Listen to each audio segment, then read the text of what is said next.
So tonight I'm going to cover here's how to know the most dominant stocks that hedge funds are buying at this moment.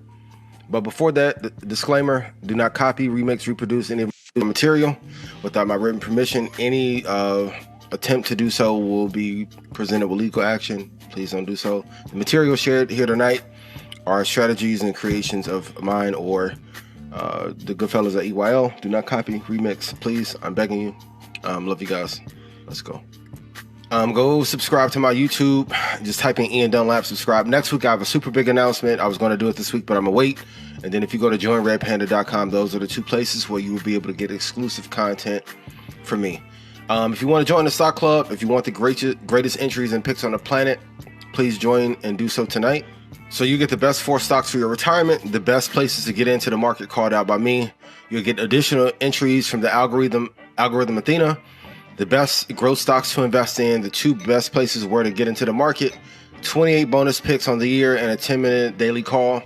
We'll have our stock club call tonight. And also for those of you that join tonight, you will get access to the futures trading program and free access to be able to enter the trading room to trade with us on Fridays. That is only for those of you that join tonight. So if you want to know how to long-term invest with the stock club and get the futures program and the trading room, click the link. The guys will put the link in YouTube and you guys can join tonight and you'll have access and be able to join us Friday. Stock club call will happen after tonight at 9 p.m. Central for Red Panda Stock Club members only. So here's how to uncover institutional ownership by using this secret little part of wallmine.com that I don't see too many people talking about. So if you go here to tools and then you go to stock screener, what most people are usually looking at is the data over here. Click on this button to see ownership. So if you have something in your portfolio and you want to see how many institutions own it, which they are the market makers, you want to be able to look. So if you can look and see here with Apple, we can see that there's 60% institutional ownership. Good sign. Usually 55% and above is amazing. You don't want 100% institutional ownership, but 55 and above is great. Microsoft, 72% ownership is great. So what that is telling you is that municipalities, big hedge funds, prop firms believe if I put my money here, this will be safe. Therefore, as a retail investor, if these companies are doing that for safety, you will be able to have safety on your own as well. If you look at Facebook, you can see that there's 80% ownership. Yes, my love. Up. Yes. Green means up. Yes. And red means down. Okay, so if we look at this one right here, LVMUY, you can see the small ownership. Also, if you hit this drop down button here, you can see something that's very interesting. The ones that are 100% institutional ownership, I don't like those. And then you can also see which ones have no institutional ownership. So let's take company ERA and let's look at the chart. And if we look at this chart right here, we can see this 5 years worth of data had an explosive move here, 2019, and then it slid down. I don't like companies that have this volatile kind of move. If the stock is not consistently trending to the upside, I don't love it. And let's go look at all. So you can see that it had this previous high in 2014. For those of you that are into support and resistance, into technicals, you can see the previous high was up here 34.19. When it had the spike, 34.19, broke a little bit above it and came back down. Now, for those of you that would trade something like this, right? We talked about it before. If the previous high had never been touched and is not being broken, if you're going to trade it, you should exit at the previous high if it isn't a good company. Please write it in chat. That is a super gem. Exit at the previous high if it is not a good company, if you are only going to. And let's look at another one here, HUD. And let's look at all. We can see the same thing. Previous high was in 2011. This is not a good investment.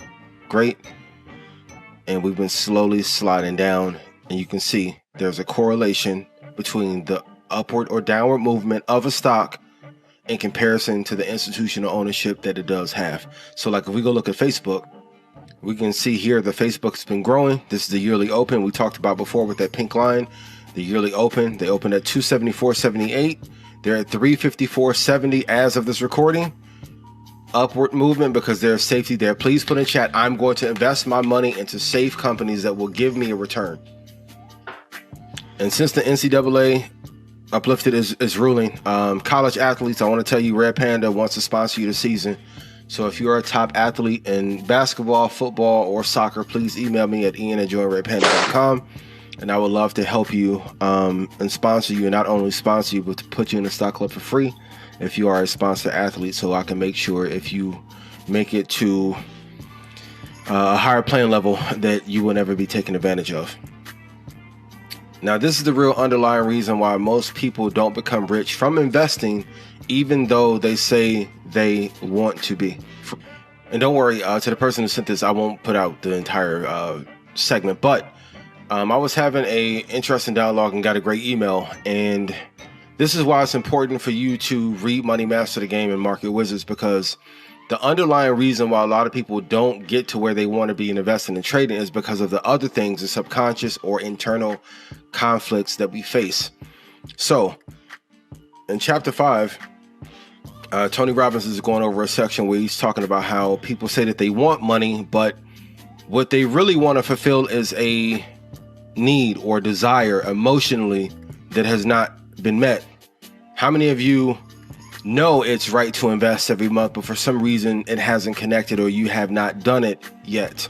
Or in a trade, you know you should exit probably at 12 ticks in a move, and you can probably make $2,500 or $5,000 on that trade, but you have emotional circumstances, maybe a fight with a significant other, things are not going well in terms of health, either yours or with a family member, and other things are blocking you. I'm telling you, you have to clear out some of those blockages first, because often we don't feel like we're worthy enough to become wealthy and or rich in this pursuit, because what we really want is respect, admiration, love, security. We want happiness. We want friendship. We want relationship. We want to be close to someone that we love. So let's take a moment to breathe and let that sink in. And I need you to write down in chat, what is the emotional need that you have not healed yet, that you must uncover and fix before wealth and riches will be able to manifest into your life? You have. This was an amazing clip. This guy said, without the title of father, dad, great employee, great friend, who am I? And often we don't know who we are when those titles are stripped away. So I want to ask you guys a question. When that is stripped away, who are you actually? Because sometimes we get so wrapped up in just being great dads, great people, great business people, we actually forget who we are as actual people when those titles are removed away. And once we know that, we're able to execute a hell of a lot better in other areas of our lives, so we're able to manifest the dreams that we really want to come true. Western society has made us think of ourselves as these titles, but we're people outside of those individual entities, and we have to remember that as we are on this journey of investing. Let's take a moment to let that breathe and let it sink in. The question I have to ask you is, when you strip all of those roles away, who are you for yourself? And if you do not know, you have to go back to a childlike state and ask yourself, what did you like to do as a kid? What were your dreams? And what did you aspire to do in those moments? Because often, as stated, we get wrapped into the title of being father, parent, husband, son, daughter, nephew, niece, grandchild. But that does not really state or accurately describe who you are as a person. On this journey, and the reason I'm saying this is because I don't want you to have a false illusion that once you get to the amount of money that you want to make and or earn, that all of a sudden all of life will be great. For those of you that have hit some of your annual income goals, did you not at the end of it feel like, damn, is this it?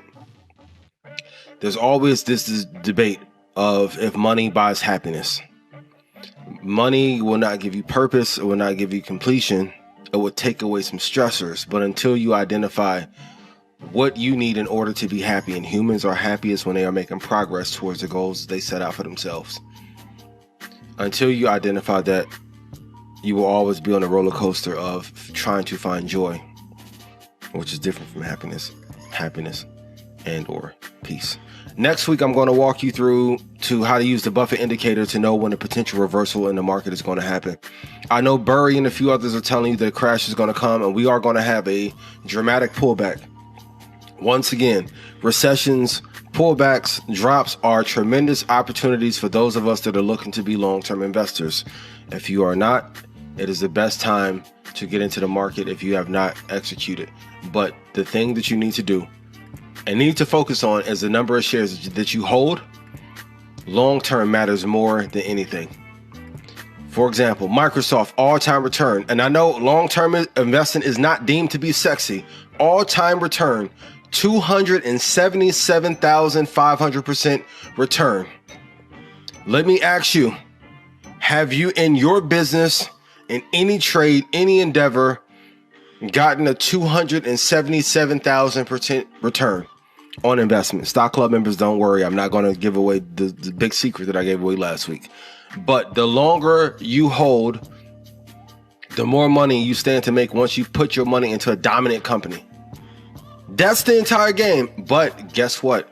Those that are at the top know that most people don't have the discipline to hold, to let this happen, because of the decisions that are made every single day and what are you intaking. So after this juice fast, there's a lot of clarity that I've had. And I've always said, ever since I cord cut in 2012, I don't have cravings because I'm not looking at Hardee's, McDonald's commercials, etc., Pizza Hut commercials, right?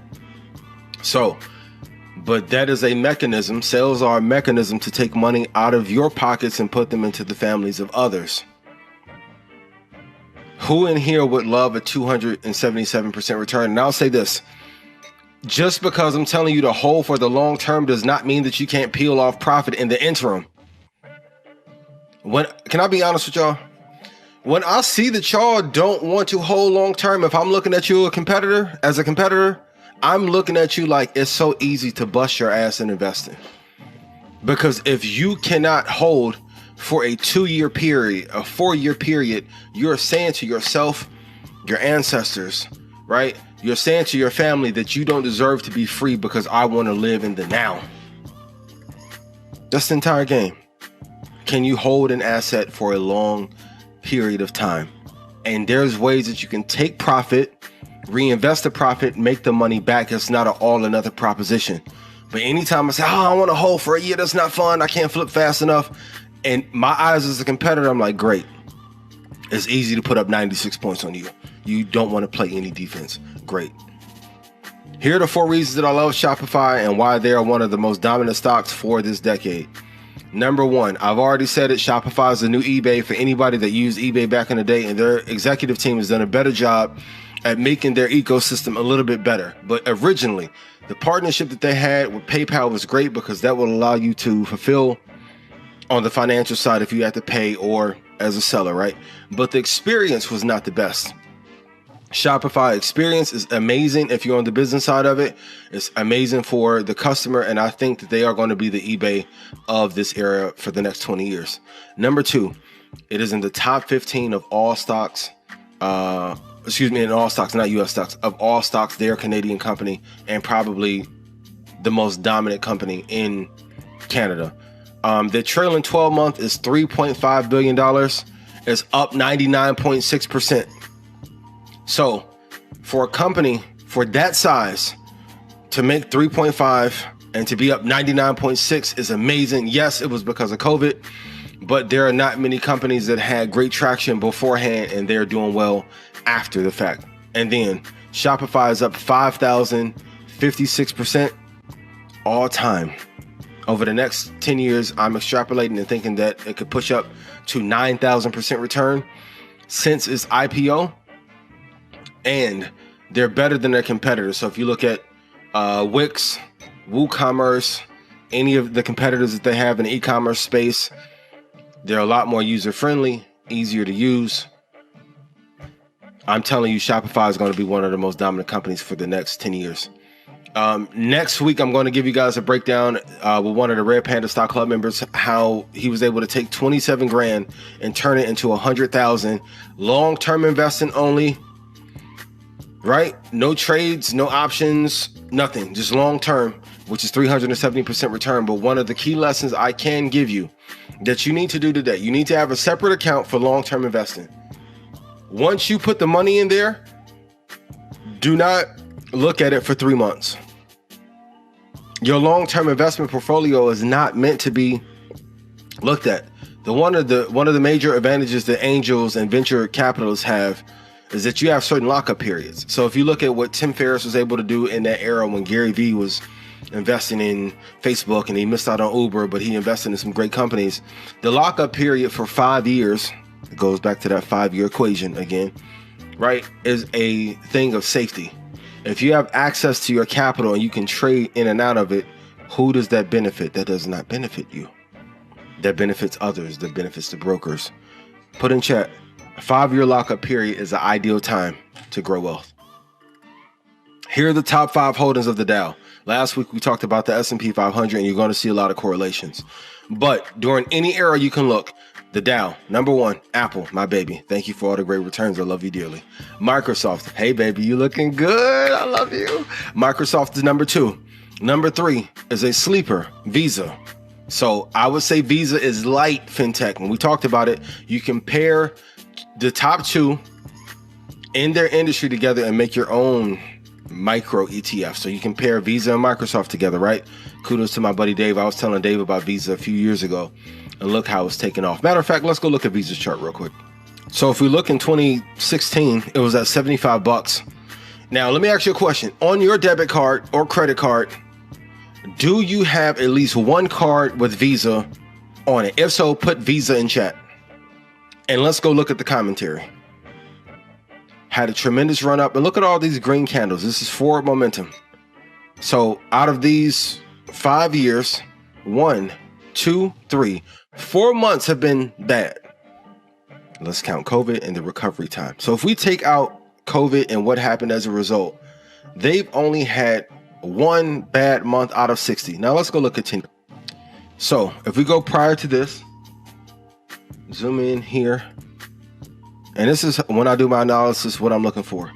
So 1, 2, 3, 4, 5, 6, 7, 8. And so let's take out the 3 months for COVID.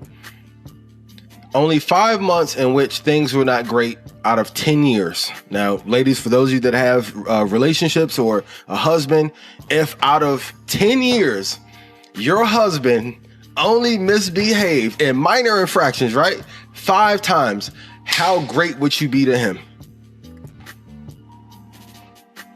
I don't want a stock that is going to be volatile and going up and down all the time. This illustrates why. And then look at the price. 2011, the stock was at 19. It's at 238.63 now. The all-time high is 238.78. It'll break that and probably push to 251 within 14 months. Number 4 is JP Morgan, run by the legendary Jamie Dimon. And then, of course, Johnson & Johnson. Here are the top 5 holdings of NASDAQ. Number 1, Apple. Number 2, Microsoft. So anytime you see these indexes have the top 2 in their funds, once again, it is for safety, right? But a lot of times you guys hear safe and think small return, 6%, 5%. Put in chat, what has been the return of Microsoft and Apple this year? And I told you they would kick ass like this year, did I not? Number 3, Amazon. Number 4, Alphabet, which is Google, and then Tesla. So when you start to see the big boys are all buying the same things, that is for a reason. Please put this in chat.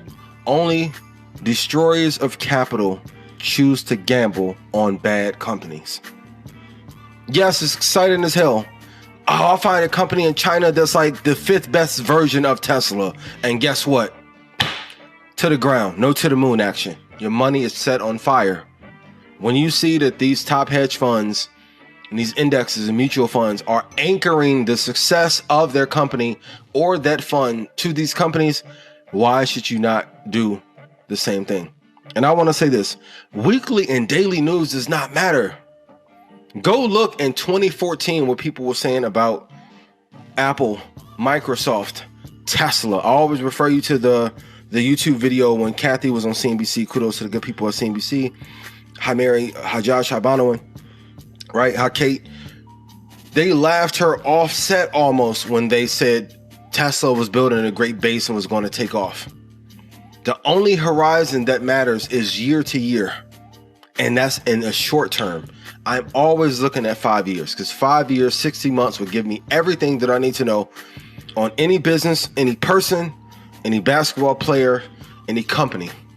The 5 year has to be your compass. Daily and weekly news does not matter when you're investing. And I'm going to say it again. 2 indexes, 2 tech is the easiest way to invest. If you don't use it, you do not want to be rich. And let's go to BlackRock, which I'm going to start calling the ruler of the universe. Right? So, recently, Blackstone bet $6 billion on shifting path to suburban homes, and they've gotten some attacks on if they are destroying the ecosystem. They are the market maker right now in housing. And I always told you, the 3 pillars of the holy trinity of investing is business, stocks, real estate. So the private equity firm buys a company with more than 17,000 houses, right? So it's a great investment. And I can make the argument that more municipalities should make more room for more development so there would not be a lockage or a shortage of houses at fair prices right now, but that's another conversation. The thing that I want to bring you to, write this down. You need to look at the top 5 hedge funds and the top 5 private equity firms to see what they're investing in, to see what you are investing in is safe. So if you look at the top 5 hedge funds and the top 5 private equity, if they are not investing in what you're looking to in the public market, publicly traded market, there's a great chance that what you're investing in is not safe. So let's take an example. Over here, you can see the number of shares that BlackRock has invested in these companies. You want to look at your portfolio and see if there's any correlation. Let's run through what BlackRock is invested in. Apple, Microsoft, Amazon. There's a correlation between NASDAQ and Dow here, right? Facebook, Alphabet, Tesla, Johnson & Johnson, JP Morgan, Berkshire Hathaway, Visa.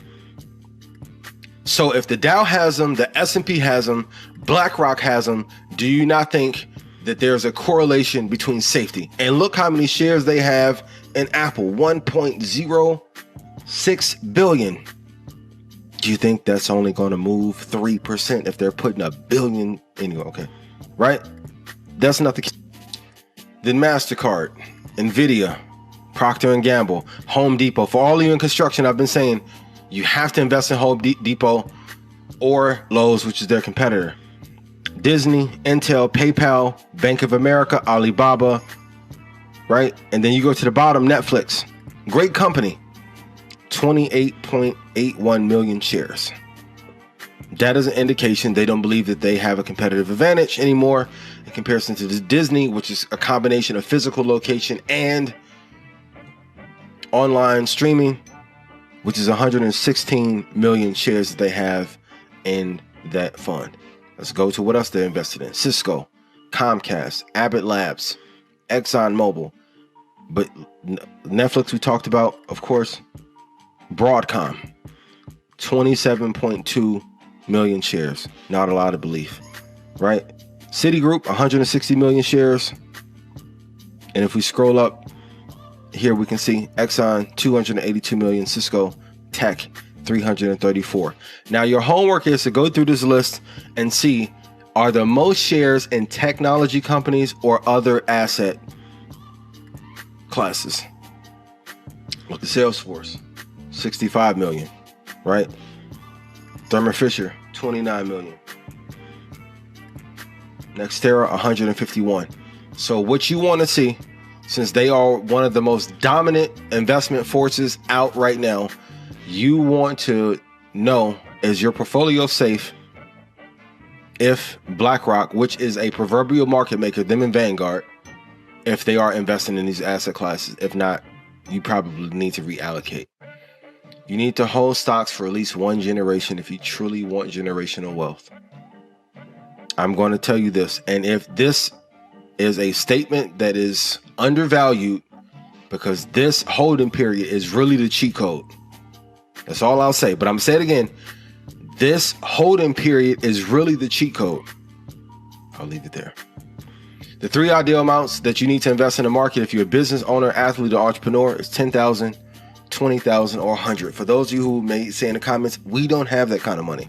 Invest 100, 200, or 1,000. But for athletes, entrepreneurs, and entertainers, you need to invest 10 grand, 20 grand, 100 grand into the market every single month so you can have security on the back half of your career. Time in the market plus being able to time the market as I can is the blueprint to freedom. Once you know what a great asset is, you can get it at a better price than most people. And let's just say over the course of your investing career, you get in at a 4% better price than most people, and that only happens 12 times. Does that 48% not make a difference in your account in comparison to someone else? And that does not even factor in the compound interest on the back end. Time in the market plus being able to time the market is a blueprint to freedom. A lot of you have been asking me about these penny stocks, so I want to go through them. I'll tell you if they're good or they're bad, but there are reasons that most of these stocks that are pennies are low value or cheap as hell.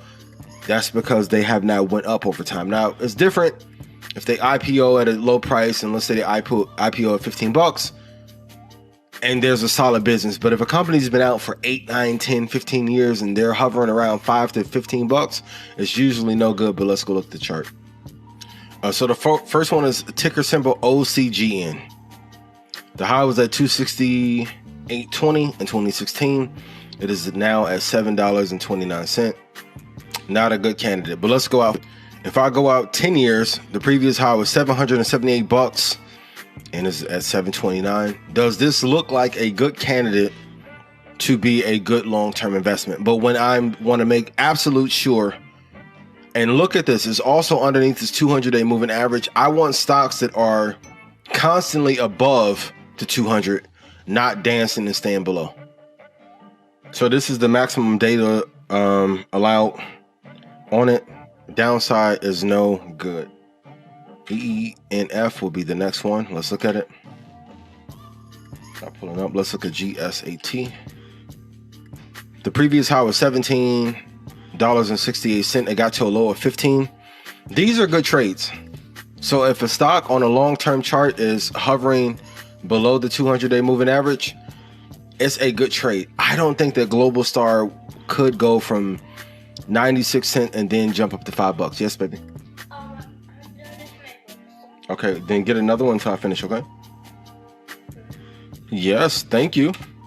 Let's look at ASX. Now, this one is hovering above the 200-day moving average. It's not in a price that I absolutely love, but we can say here, these ranges here, the top 747 and $8 are usually the high. You don't want to buy what the previous highs were, but this one is above the 200. There is some upward movement. It's just not an incredibly strong company throughout history. Let's look at CX. $41.96 was the high. It fell down, came to the 20 here a few years later, but the 200, but it's having a hard time staying above. If it's not constantly above the 200-day moving average, I don't like it. It's a good trade, not a good long-term investment. Let's look at ZOM. Same thing. Staying below the 200, it broke through, it came back down because of hype. It's probably going to go back to where the yearly open was at 25 cents. And here's a good way to know if a company is good. Go ask a random person in the street or at Target, Walgreens, and ask them, hey, have you heard of Zomedica? Have you heard of this ocean liner company? We go to Naked, right?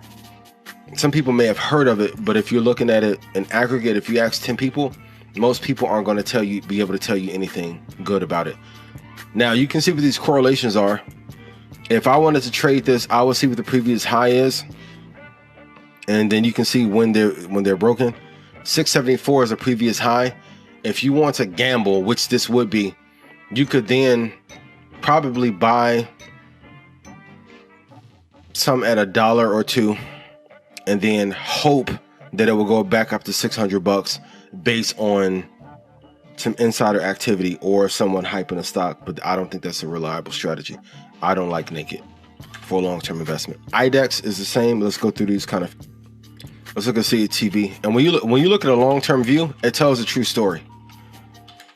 Please write this in chat. Take your emotions out of the investment. So this one, for Cable TV International. I've never heard of this. Put in chat. Have you heard of this? Well, all the competitors. So I'm thinking, if I'm comparing this versus Netflix, Hulu, Disney Plus, HBO Max, even what I use, IOML TV, which is not publicly traded, YouTube, are they better than? No. And it's reflected in the price. And at one point, the stock went to zero and was flat. So what's been happening is people have missed out on tremendous gains, and they are chasing things with low value and getting a group of people to pump them up. I'm not mad at it, but it's not a good long-term investment. In UUU as a ticker, same thing. The all-time high was $4.50. No. SGMD, same. Can you guys see the same correlation? These popped around IPO, and then SugarMade Inc. Who put in chat if you heard of SugarMade before? But when you're looking at a long-term horizon, this tells a true story. That's why weekly news doesn't matter. I'm sure 2 weeks ago somebody probably said this could break out, but if there's no pre-existing evidence for it to bounce, I'm not going to buy it on the hype. Let's look at SPI. Same thing. You're going to see the same correlation. And this is your homework. Go look at 500 penny stocks and look at the since inception chart. You will be able to see the correlations between the ones that are good and that are bad. IVR, and Mortgage Capital Incorporated, right? It was great for a while. Then when it started to fall apart and we had a hard push down, what's the probability of this going from 370 back up to 15 bucks? We want things to be above that 200-day moving average before we're able to consider it. And then I'll run through these other ones. MRIN. Marin Software, haven't heard of them. DISCA. Now this one is interesting. Discovery Inc. We've heard of it. Broke up above the 200-day moving average. It's come back down. So if I'm looking for a place to get in, I would get in either at this yearly open mark or where the 200-day moving average is. In aggregate, there's 1,000 other companies, 500 other companies that I can invest in that would be better. But if I were to invest into this one, I would probably put my profit at this previous high at 55.42, get in at this yearly open or at this 200-day moving average, but I don't love it long term. Let's look at OPTT. Same. It was at 4,000. Ocean Power Technologies. And once it started to go down in 2008, it did not break above the 200-day moving average. It is not a good investment long term. Quick tip, if it takes you longer than 2 minutes to do your analysis on a stock, the way that you view a stock is too complicated or you don't know what you're doing yet. Healthier Choices Management had a great run because of everyone was chasing gains. No, the move here is over. And the last one, let's look at HMBO. Same thing. Out of any of these, Discovery was probably, although it's not a penny stock technically, was the safest of all, but you saw the same patterns. They either are going to jump up a lot and then slide down, or they're going to have a big pop at IPO and then hover down for years underneath that 200-day moving average. Not good investments. And even if you're trying to flip, you still want to have a chance to make money. You don't want to hope. These are not good companies to invest in, even if you're looking to swing for half of a year. These are good trades that are going to last you from 1 day to maybe 5 days, and then you'll be done. These are the most oversold stocks in the S&P 500. And just because that they're oversold or deemed to be overvalued does not mean that they're good, but you can put them on your watch list. So you can come to tradingview.com. You can click on oversold and it'll give you a list, right? So usually I will go through and see, have these been going up, but maybe they had a hard drop or maybe they had a bad earnings, right? So let's take BTAI. So you can see end of year here. It went to the 200-day moving average, shot up like crazy. Middle of the year, July, started to come down, and then now we've been pressing down very hard. But there is not enough evidence behind BioXcel Therapeutics In order for it to be a long-term investment, it would be a good trade, nothing more, nothing less. So I will scan this list and go through and see which ones are oversold, and then I will go look and see which ones are doing well, and then those would be the ones I would consider investing in if I'm looking for an edge. And also here you can also go to top gainers, you can go to most active, and then you can also go to the ones that are most overbought, and you're going to see the ratings here, and these will tell you if they're a buy or a strong buy. Okay, you can see Apple once again, strong buy. Accenture, strong buy. Adobe is a buy. And then you can filter through the ones that are good once you do your analysis based on that. And these are the 10 stocks that insiders are buying the most. And it doesn't mean that these are great stocks just because, but you can go to insidemonitor.com. You can go to the top 10 insider buys of the week. And if we go to page 1, we can see here CXM is one. And then you can also see at what price and then what the value. So the site is Inside-Monitor. We talked about it 2 weeks ago. And then you can look and see what people are buying that have a considerable amount of capital that you may want to invest in. And then also you can click real time to be able to see. So Dustin, that used to be at Facebook, of course, Asana, added there. First Merchants, FRME, Source Capital, and then you can use the site to see what people are buying, which could potentially give you an edge. And lastly, this is the secret investment hack that I never talked about, even in Stock Club, to know if your investment is safe. So anytime I make a long-term investment, if I'm going to hold it for a 10-year period, I'll go through my analysis. I'll look at the 5-year month, right? And I'll say, okay, great. Is this company dominant in this space? Are they better than all the other competitors? Great. How much of a hedge or a shield do they have? A moat do they have for a 10-year period? After that, this is what I do. I go and see for all the funds that Vanguard has and the ones that BlackRock has, are they in majority of their funds?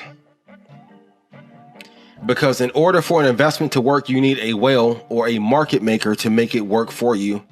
Right? So I know if the value of that stock is going to stay high, if they are in favor with Wall Street and the predominant funds have them, I have a greater chance for Apple and Microsoft to be safe. Also, when you're doing your back testing, please write this down. It's a super gem.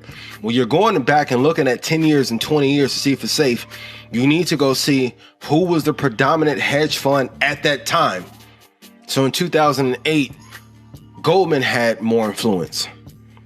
So you need to go look and see, were these stocks in favor with Goldman? So you may look from 2008 back to 1998 to see what were the top holdings of Goldman Sachs and compare that with the growth of that stock.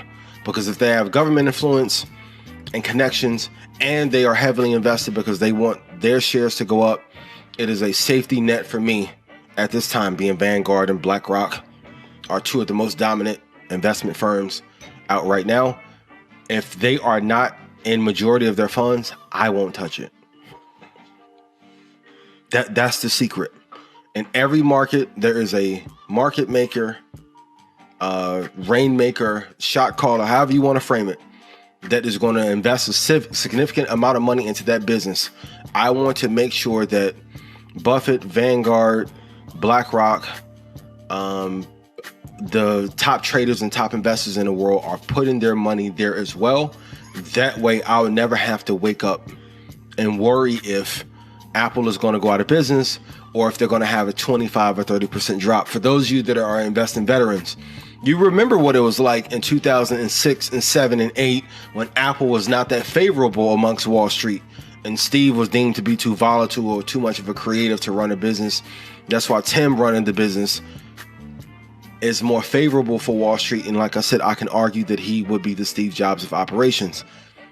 And Tesla needs a character such as Tim Cook to help round out some of his eccentric, how do you say it? eccentricness. I don't know, I messed up. You can kill me in the comments.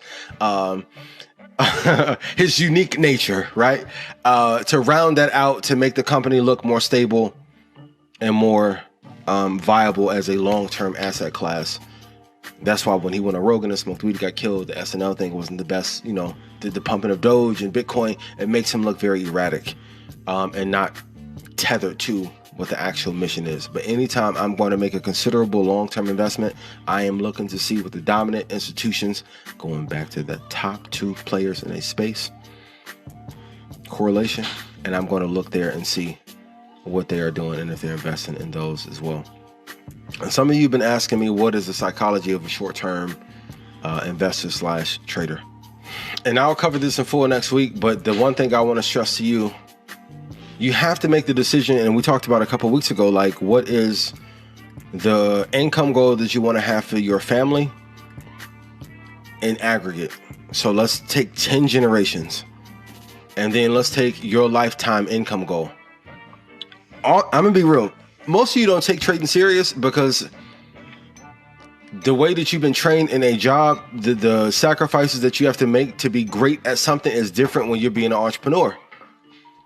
And that's why I always tell entrepreneurs, you're not guaranteed to make any revenue because you started a business. No one has any reason to support you, right? Even if they like you. We've seen a lot of people on Instagram turn into business people and not get the support they thought, even if they may have 1 million followers. The first thing you have to know is the income goal that you're looking to hit. And then whatever that goal is, the discipline then has to match. That's why when a lot of you were saying, hey, sniper program, first thing, check in every day, 7:20. I want to see who's not going to check in. Guess what? The people that checked in at 7:20 every morning on time, they're doing well. The ones who would check in at 3, they're not doing well. Discipline. Even on a juice fast, there are certain moments of clarity that you will have by doing it. And people was asking, why was I doing it? I'm like, for health, spiritual reasons, but also to push myself. Like some of you say, I can never do that. I'm like, do you think you'll actually be able to make $5 million in a year if you can't give up eating for 7 days? The amount of discipline to put in systems and infrastructure and hire the right people is way more daunting than not eating physical or hard foods for a 7-day period. Way harder. The first thing you have to master is your discipline. I will go into the full 10 things that you have to master as a trader next week. But the first thing that I need you to master is discipline. So unless you're diabetic or have any kind of health conditions, please consult your doctor. I'm not one. I do not play one on TV. But you have to, I would argue that you should do a juice fast. And then after the juice fast, you should get in 10 miles every day for a 50-day period. If you don't, or you're not able to do that, you shouldn't trade. You shouldn't trade. I'm going to be honest. But once you know what the lifetime goal is, and then you have the discipline there physically, then you can take on the mental challenges that come with trying to be an investor. Because once again, when you're trying to be a trader, you're competing against the best people on earth to ever invest. There is no biddy ball. There's no AU. You go right to the pros and compete against the best. Is your discipline in order to be able to take the right move at the right time? Like I've given every rule, every structure, every secret. It's about you applying them. But I'll go into the full 10 next week. I love you guys.